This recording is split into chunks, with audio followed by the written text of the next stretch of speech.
मागच्या वेळेस युती होती, आता युती नाही. विरोधी पक्ष आहेत, महाविकास आघाडी एकत्र लढत आहेत आणि तिन्ही पक्षाचे तुमचे 3 उमेदवार आहेत. तुमची लढत कुणाशी आहे? आमची युती शिवसेनेत लिखित युती होती, पण अलिखित युती आमची नव्हती. शिवसेनेवाल्यांनी एकही मत मला विधानसभेत दिले नाही. अजित पवारांच्या लोकांनी एकही मत मला दिले नाही. मी जाहीर सांगतो, त्याची माहिती आपल्याकडे तर असतेच पूर्णपणे. त्यामुळं या युतीचा काही संबंध येत नाही. आणि मागच्या निवडणुकीत शिवसेनेचा उमेदवार उभा होता, बाबुरावजीच्या विरोधात शिवसेनेचा उमेदवार होता उभा, त्यामुळं आणि बाबुरावच निवडून आले.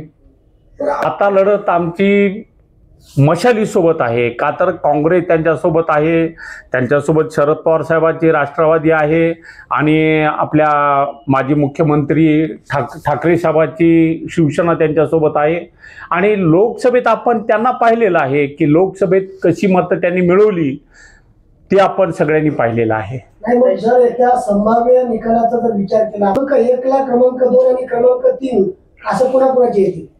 क्रमांक 1 ला कमळ, 2 नंबरला मशाल आणि 3 नंबरला राष्ट्रवादी अजित पवार साहेबांची आणि 4 नंबरला राहील शिवसेना. त्यांच्या संदर्भात लोक काय बोलतात हा एक विचार महत्त्वाचा आहे.